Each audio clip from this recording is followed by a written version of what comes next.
Thanks for joining me for an exciting episode of Lights Out, your virtual campfire. I'm your hostess with the mostest ghosties, Sylvia Schultz. We're taking a deep dive into history and going lights out. After the end of the Great War in 1918, the world breathed a sigh of relief. After all, they'd been calling it the war to end all wars, which meant that such a worldwide conflagration could never happen again. Yet just 2 decades after the Treaty of Versailles, the shadows of war again stretched over Europe. Adolf Hitler rose to power in Germany, stirring up the country with his fascist rhetoric, then reaching out to conquer Austria, Czechoslovakia, and Poland. Benito Mussolini threw his weight around in Italy, and Japan picked on China. Britain and France declared war on Germany in early September 1939, and the world was plunged into darkness again. Combat shattered land, sky, and the deep blue sea. Technological advances made the machines of destruction even more lethal. No ship in the Atlantic was safe from German submarines or U-boats. Allied supply lines were in jeopardy from these deadly wolves of the sea. U-boats spent most of their time on the ocean's surface, as lookouts scanned the horizon for smoke from merchant ships. When a ship was spotted, the captain gave the orders to submerge, stalking his prey using a periscope.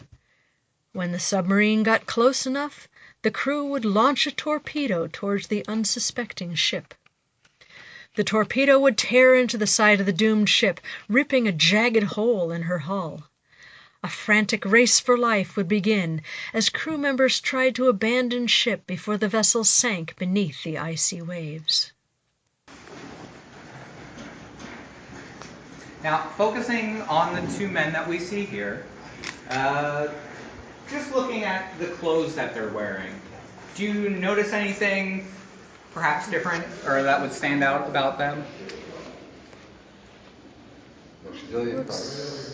They're civilian clothes, exactly.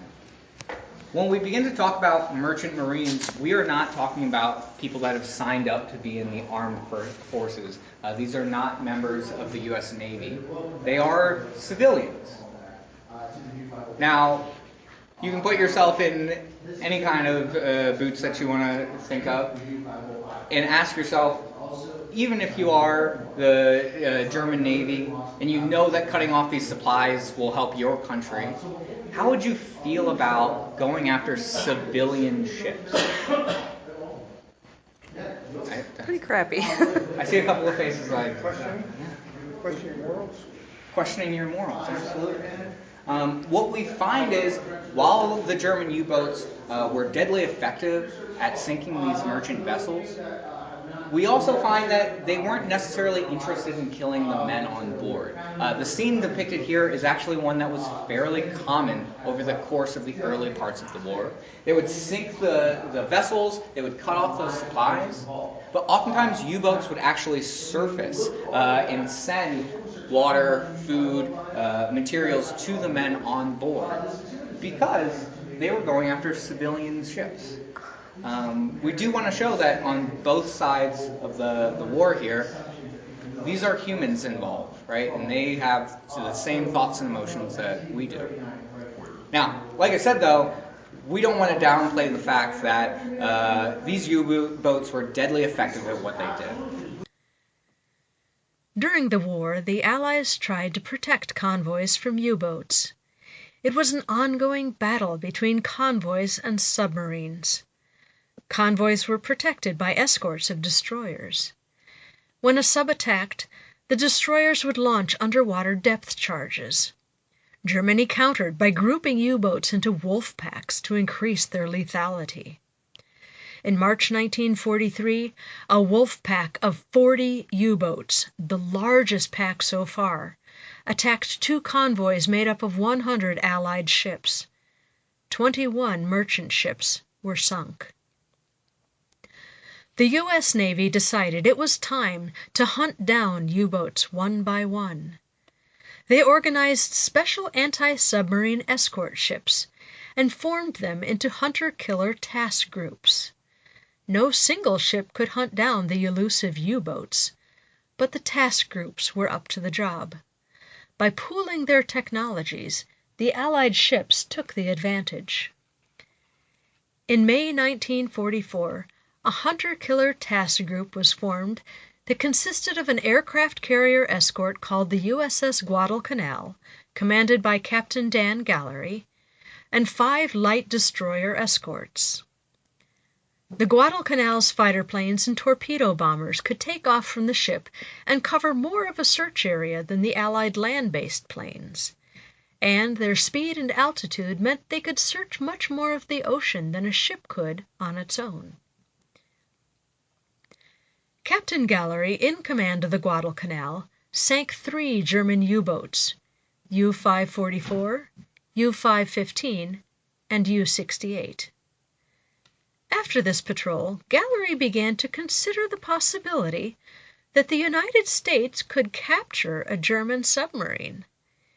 It was an audacious plan, but the capture of a sub would provide the Allies with secret German naval technologies, including submarine torpedo guidance systems, the attack tactics used by U-boats, and communication codes like those generated by the Enigma machine. Dan Galley, an incredibly unique figure. He is the one that is really going to advocate for trying to capture a submarine in the first place. Capturing a sub is something incredibly dangerous. But why would someone want to advocate so strongly for doing this?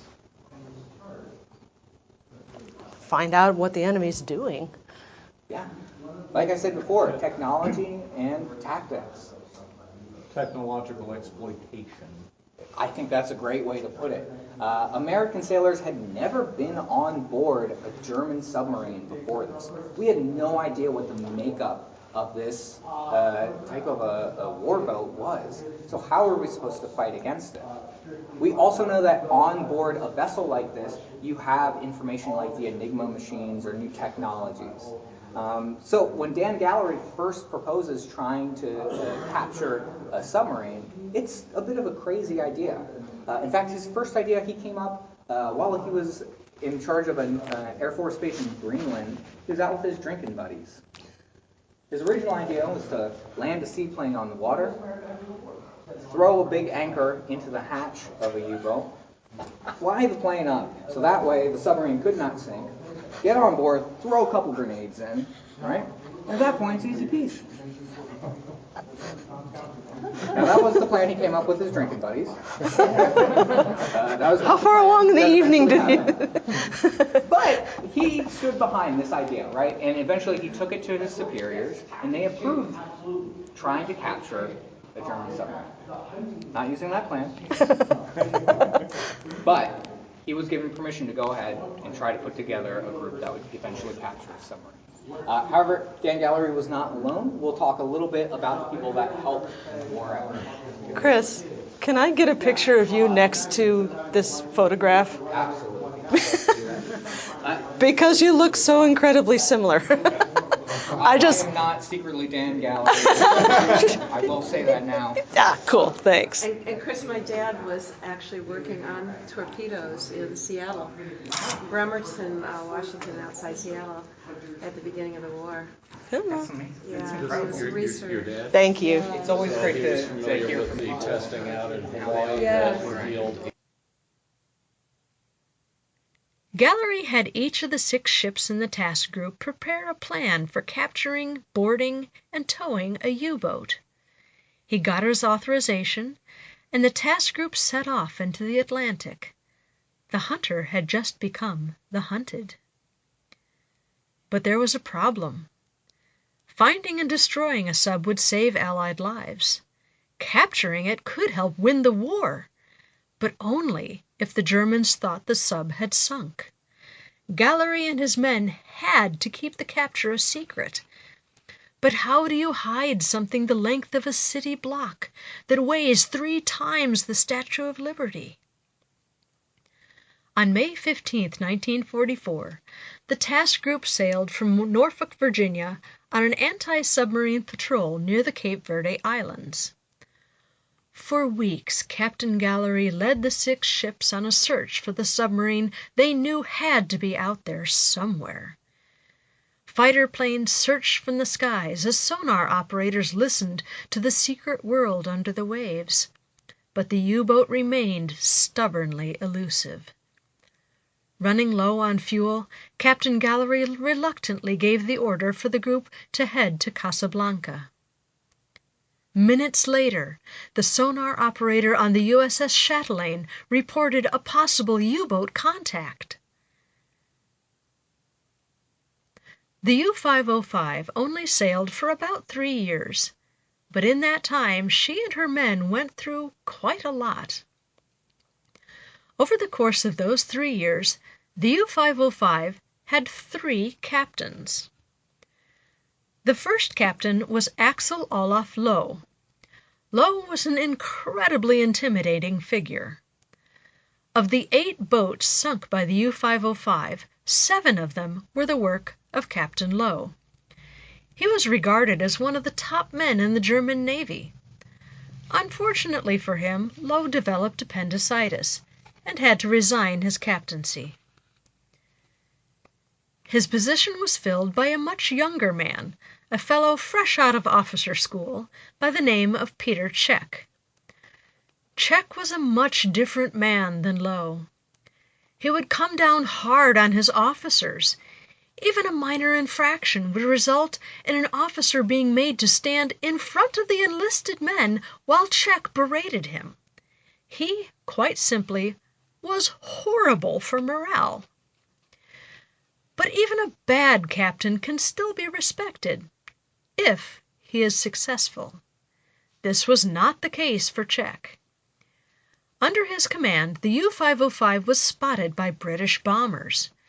Czech ordered the boat to dive, but the planes were nearly on top of them by the time they noticed.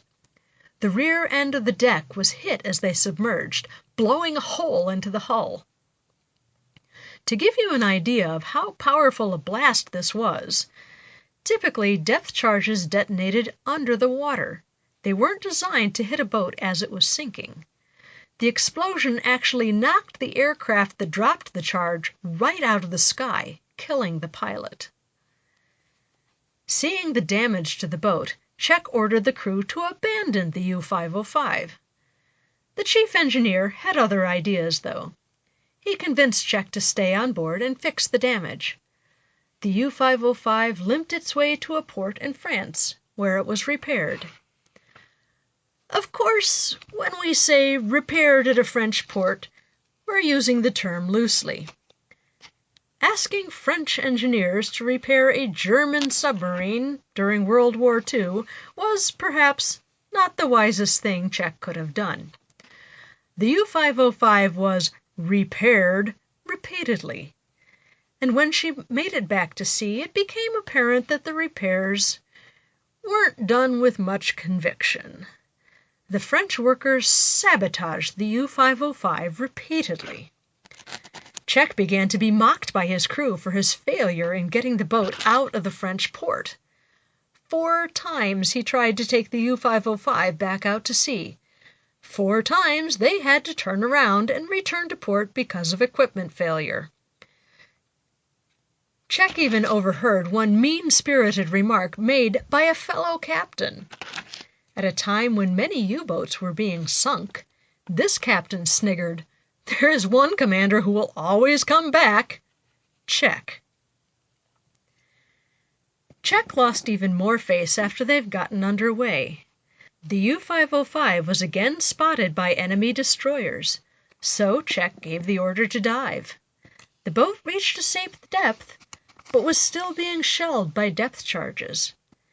Czech was so freaked out by the situation that while he was in the conning tower, he tried to commit suicide by shooting himself in the head. The attempt failed, but Czech had made things exponentially worse for himself and his men. When a U-boat is submerged, it is, in many senses, safe from the enemy. The only thing that can give it away is sound. When active enemy sonar is searching for a submarine, any noise could give away the sub's position. Peter Czech was now in the conning tower, making a lot of noise. Paul Meyer was the lieutenant of the U505. As the lieutenant of the boat, he gave the order to have his own captain smothered while the submarine was under attack.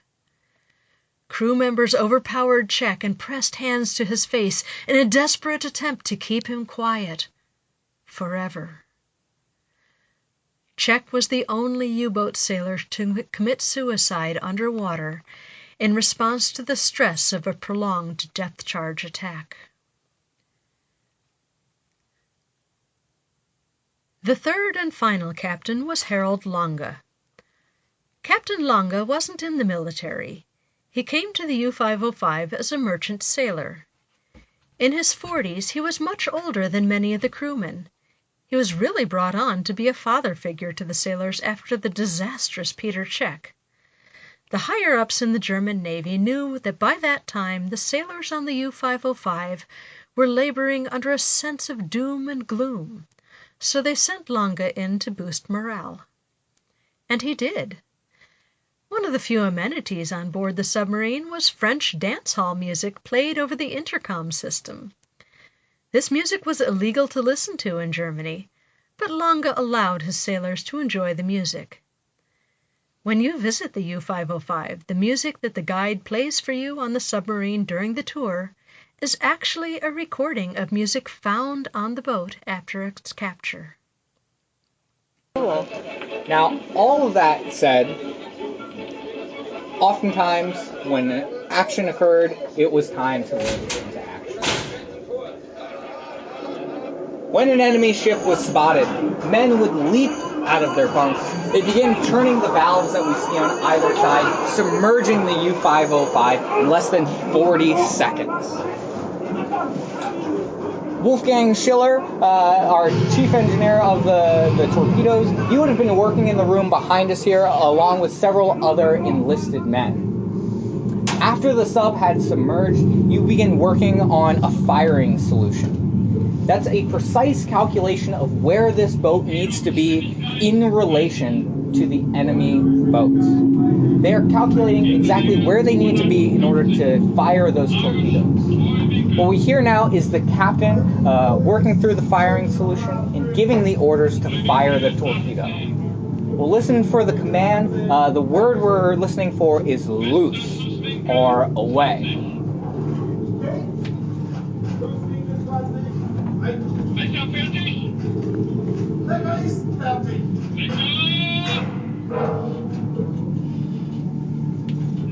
Loose! What we're going to hear now is the sound of a ticking stopwatch. They knew precisely how long it would take from where this boat was to where that missile had to get. No noise at all indicates a miss, and we are in danger of being found out. That explosion you hear, though, means we've hit the enemy boat. And the next sound that we are going to hear is the sound of creaking metal as that boat sinks to the bottom of the ocean. Using the equipment you see behind you there, the U505 sank 8 boats during its time at sea. On June 4th, 1944, at 11:10 a.m., the USS Chatelaine reported a sonar contact. The U505 had crossed paths with the Hunter-Killer Task Group. The USS Chatelaine quickly attacked. As the sonar crew pinned down the U505's location, the Chatelaine sent out a salvo of hedgehogs, explosive charges designed to detonate when they hit a ship, but they missed.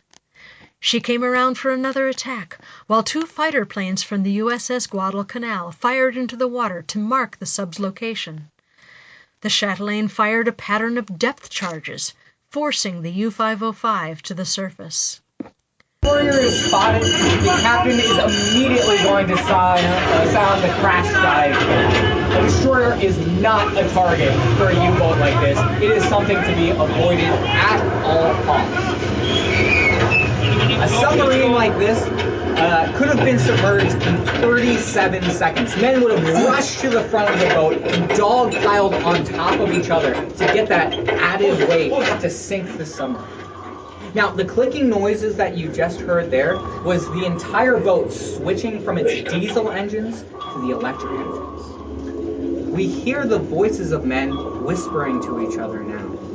That's because, like we said, when you're submerged underwater, you're listening to that active enemy sonar that can hear any noise. The reason we switch from the diesel engines to the electric engines is, again, to reduce the amount of noise. Sailors, after they had dogpiled at the front of the boat, many of them were then sent to their bunks. It was thought that a man in his bunk not only used less oxygen, but made less noise. However, you can only imagine the feeling of having to stay in your bunk and not contribute to the operations while you can hear enemy sonar searching for your boat under the water.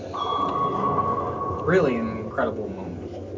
Now, electricity and oxygen is scarce as well. We're going to conserve as much of that as possible. So when we're under the sea, the captain is giving incredibly specific orders about what to do. The thing he doesn't want to hear are the sounds we start to hear next, of objects entering into the water. The United States is now dropping depth charges into the sea.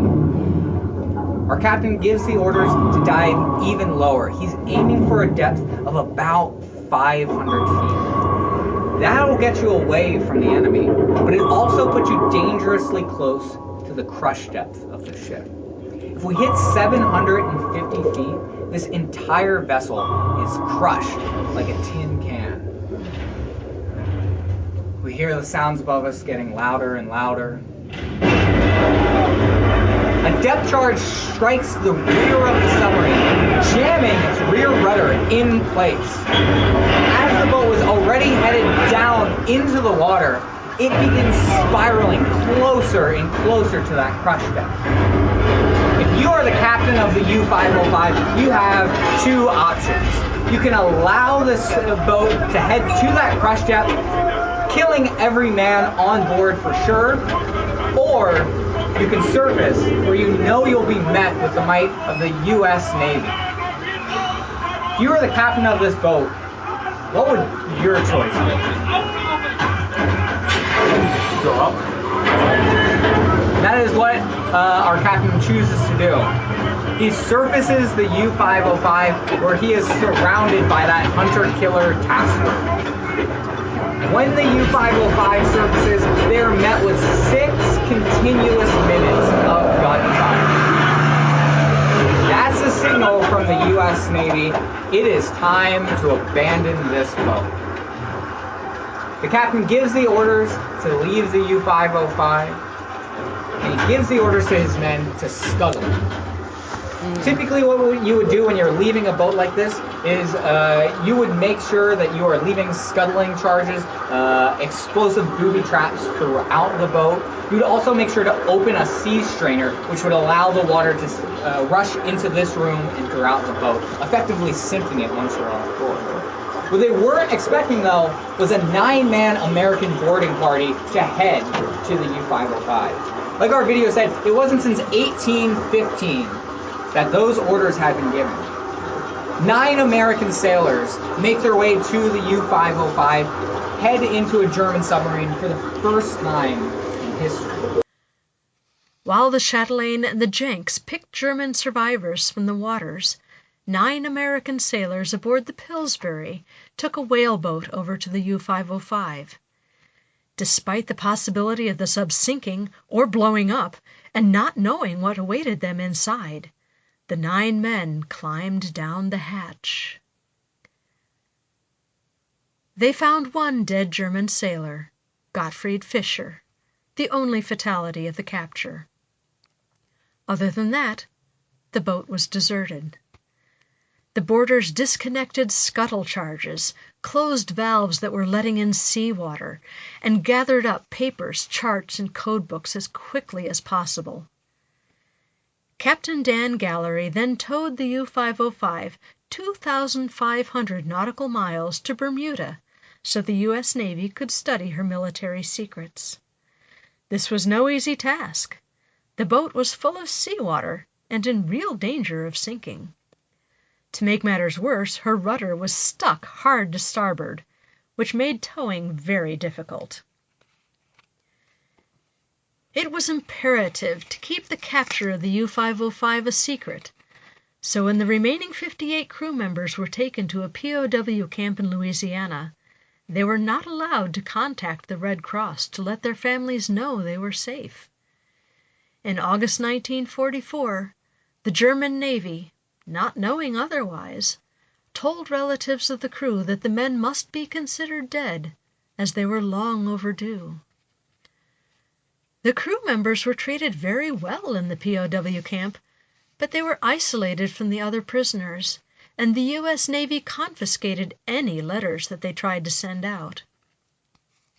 The men, imprisoned at Camp Ruston, tried to get word out of their survival, but all their attempts were futile. One night they filled cellophane bags with hydrogen gas that they'd made by mixing cleaning chemicals together, creating crude balloons.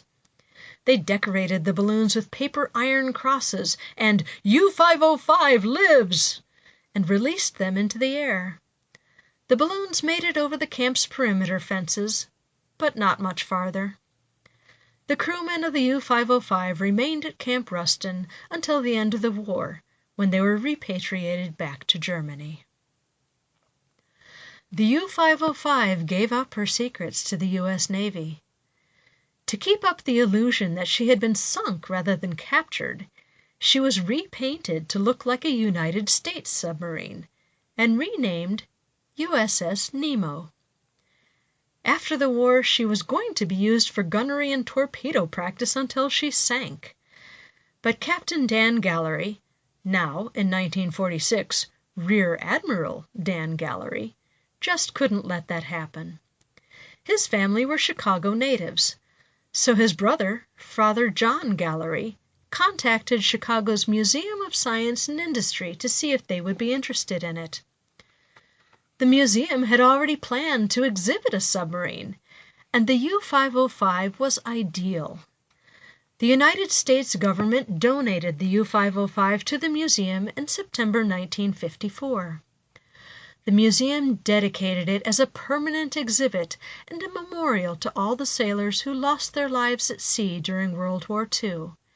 It is now a National Historic Landmark.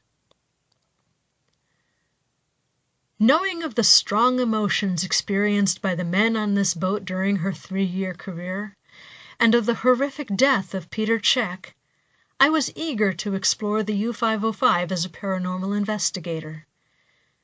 Conditions for recording EVPs were not ideal, but I knew people had had supernatural experiences on the boat. People have felt unseen presences near them. And in keeping with the old tradition of the sea that women are unwelcome aboard boats, female docents seemed to have a rough time with the captain's ghost. One docent was leaning casually up against an open interior door, talking about the captain. She said something rather insulting about Czech, and the steel door slammed shut on her hand and injured her. I had no intention of insulting anyone. I just wanted to communicate.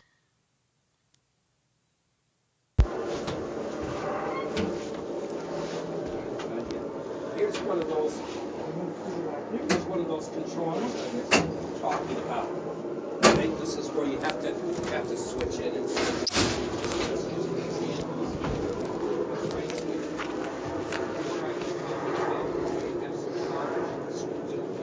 Guten Morgen. Good morning.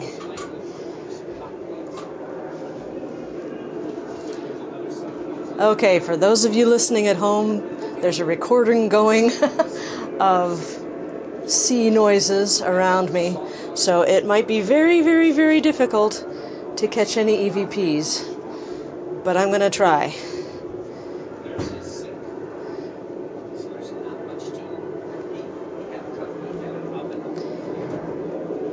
Ist jemand hier bei mir? Is anyone here with me?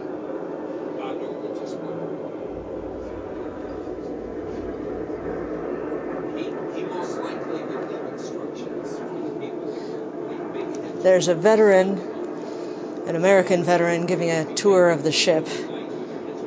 Boat, sorry. So you might hear his voice too.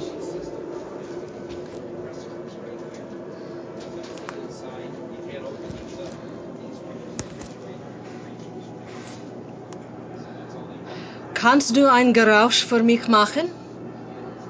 Can you make a noise for me?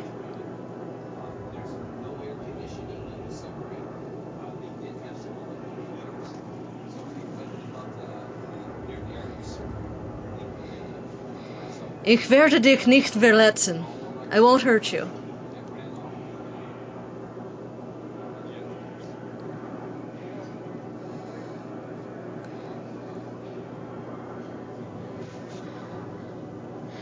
In diese Box sprechen.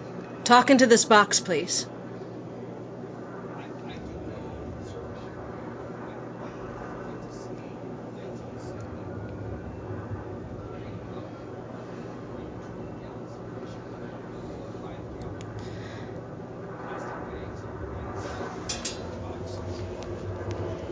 I was recording in the enlisted men's bunk area. Still recording in the enlisted men's bunk area because there's somebody else in the other room. So I apologize for the noise, everybody.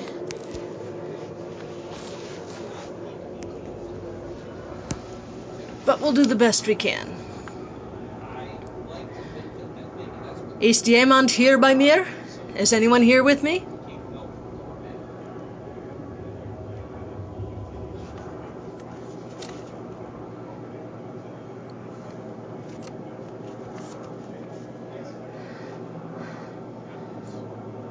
Was denkst du über Hitler? What did you think of Hitler?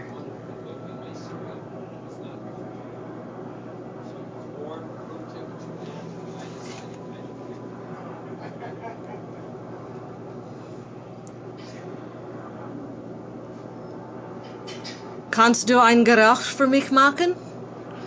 Can you make a noise for me?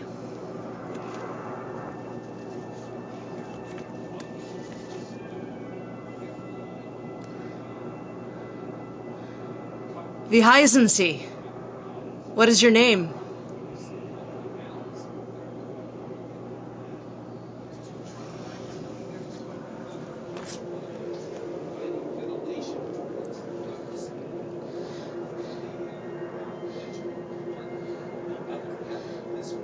Bitte mit mir reden. Please, talk to me.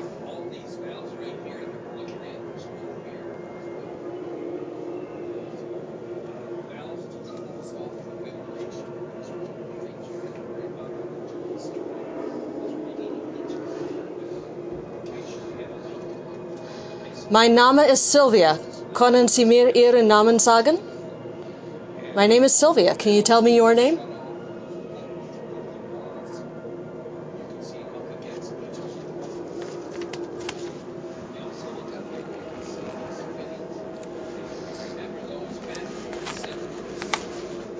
That's me shifting my bag around, just for giggles and grins. I'm going to take out my K2 meter.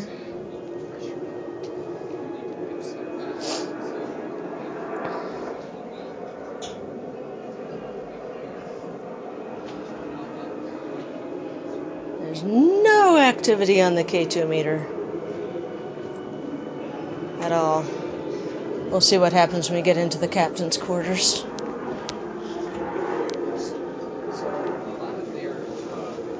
Valves that they were operating were actually through the pressure barrier.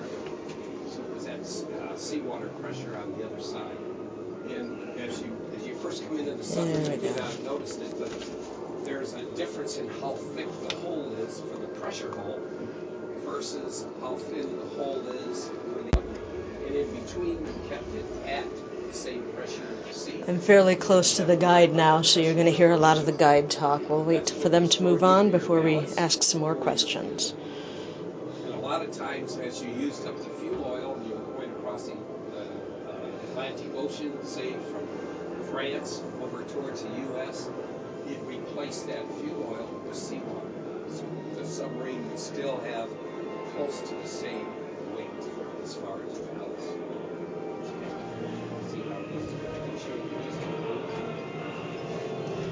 Okay, they're moving on, so I'll ask a couple questions.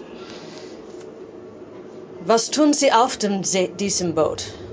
What did you do on this boat?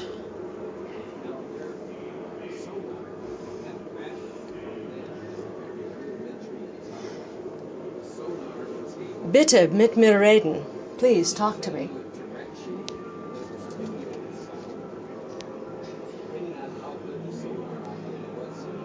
Wie heißen Sie?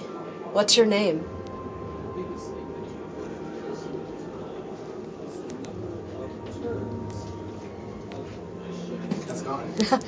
Well, we'll find out when we listen to the recording. I have a bunch of questions here in German, and I'm asking questions and see if I get any response.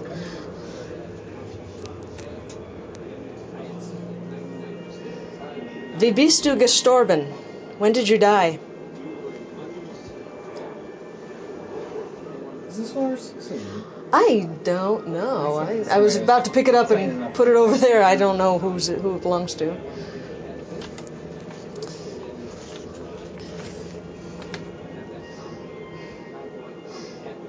Is das Peter check? Is this Peter's check?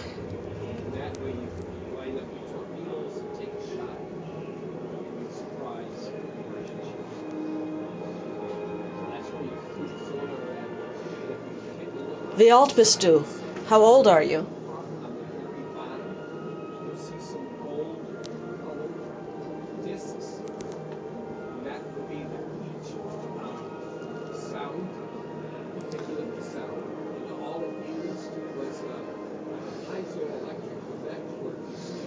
Weißt du, dass du tot bist? Do you know that you're dead?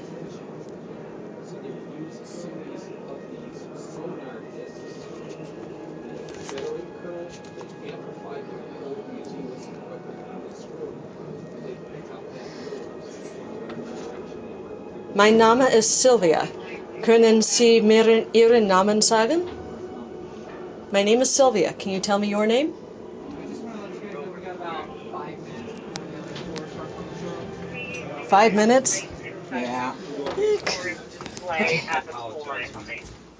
Sometimes we get a little bit more time, like about an extra half hour, but I guess we're running behind this morning. I'd love to take you into the control room and start explaining some of the equipment, but they're still in there, so I gotta stay out. May I get into the captain's quarters, please? Sure, come on Thank in. you. I'll move back here. Come right in. Thank you.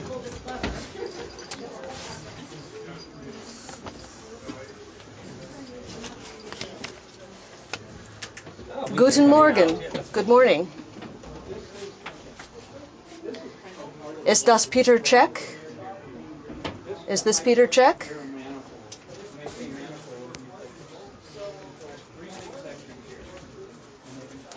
The light industry, early generation of our subs, the first area that don't have a periscope. Kannst du einen Geräusch für mich machen? Can you make a noise for me? Observation and attack. So this particular station would be for controlling the course. So your compass would be here, your gyroscope is inside there. Kannst du mir zeigen, dass du hier bist? Can you show me that you're here? Port and starboard engines using these controls. So you've got Okay, course so we get and into speed low for red. this. Okay, we did hear a noise from over there, but there are other people in the next part of the ship, so that's what you heard, is the ship creaking, because people are here. This is not the optimum for recording. We'll try. They were all destroyed. Real long drive shaft. Vielen Dank, dass Sie mit mir gesprochen haben. Thank you for talking with me. Auf Wiedersehen. Forward to the bow planes and all the way aft. So that's normally electrically controlled. If they are being depth charged, we have a problem with the electrical supply. This was kind of neat. Wie heißen Sie? What's your name?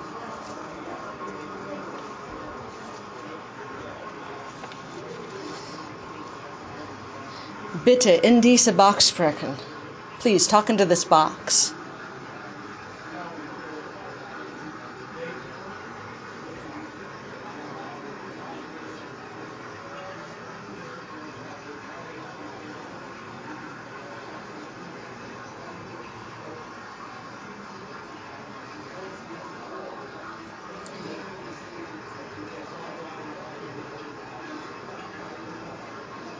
Kannst du ein Geräusch für mich machen?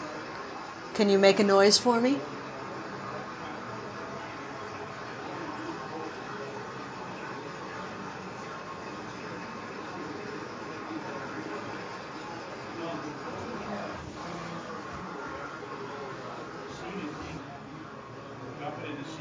Okay, this is a little more quiet now.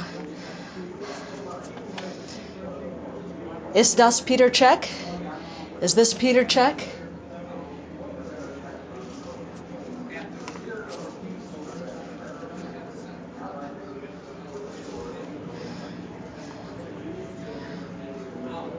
Warum magst du keine Frauen auf deinem Boot?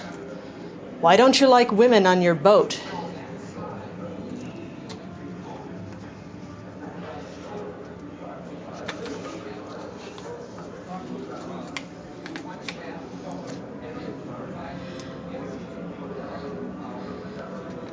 Wenn Sie in this box sprechen, kann ich Sie hören.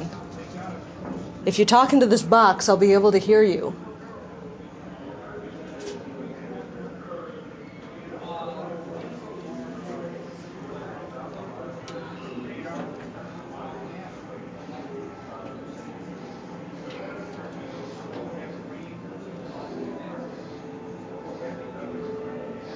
Bitte zeigen Sie sich. Please show yourself.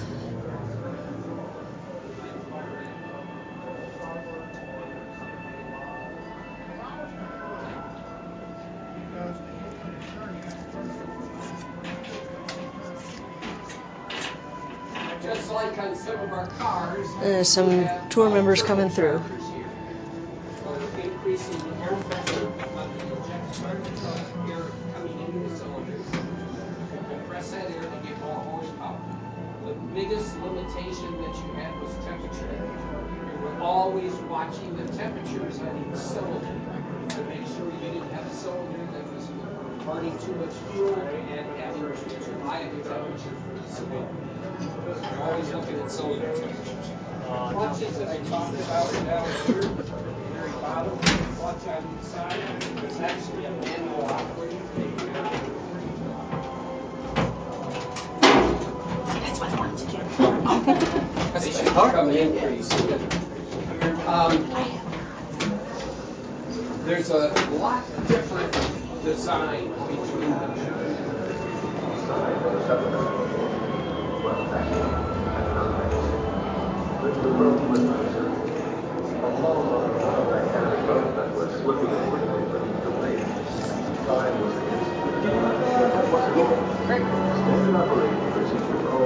We actually just got a brief survey. We asked everybody. Oh. It's just real quick. Just Nice, kind of okay. know what we can improve and.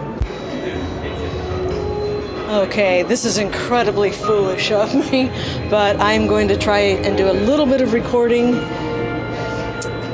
in the replica of the conning tower, which is where Peter Check actually shot himself. You know, this is not gonna work. Alright, sorry guys. I want you guys to know that I really tried, but it is just far too noisy to do any sort of recording in here.